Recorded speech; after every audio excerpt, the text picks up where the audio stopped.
مقالات کے اس سیشن میں اس کی جو پہلی نشست چل رہی ہے، ابھی آپ کے سامنے مفتی ظہور پٹیل صاحب امام شافعی اور علم حدیث کے عنوان سے اپنے مقالے کی تلخیص پیش کر رہے تھے۔ آئیے اصول حدیث کا مطالعہ فکر شافعی کی روشنی میں مفتی نیاز احمد ندوی صاحب سے خواہش ہے کہ اپنے مقالے کی تلخیص پیش کریں۔ ناظم مدرسہ ابو بکر صدیق بنگلور، مقالہ نگاران سے منتظمین کی مؤدبانہ التماس ہے کہ براہ کرم وقت کی تحدید کے ساتھ اپنے مقالے کی تلخیص پیش کرنے کا پورا لحاظ رکھیں۔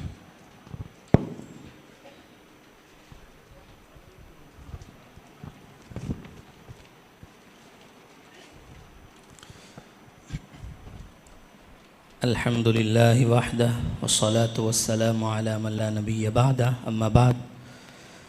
محترم صدر جلسہ و حاضرین علماء اعظام، میرا عنوان اصول حدیث کا مطالعہ فکر شافعی کی روشنی میں۔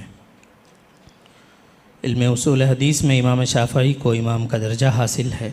اس کے لیے یہی بات کافی ہے کہ آپ پہلے آدمی ہیں جنہوں نے متعدد اصول و قواعد پہلی دفعہ بیان کیے تھے، بلکہ اپنے اجتہاد سے یہ اصول مقرر کیے تھے۔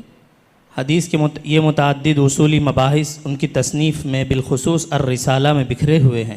اسی طرح امام شافعی پر لکھی ہوئی ابتدائی کتابوں میں، خاص طور پر ابن ابی حاتم رازی کی آداب الشافعی و مناقبہ میں اور بیہقی کی مناقب الشافعی میں اصول حدیث سے متعلق بہت سی باتیں امام شافعی سے مذکور ہیں۔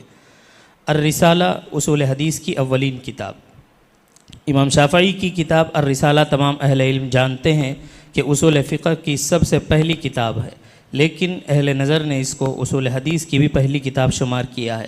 ماضی قریب کے مشہور عالم و ناقد محدث و فقیہ شیخ احمد شاکر متوفی 1958 الرسالہ کا تعارف کراتے ہوئے لکھتے ہیں: اول کتاب الف فی اصول الفقہ بل هو اول کتاب الف فی اصول الحدیث ایضا۔ اصول حدیث کے اولین مدون امام شافعی رحمۃ اللہ علیہ۔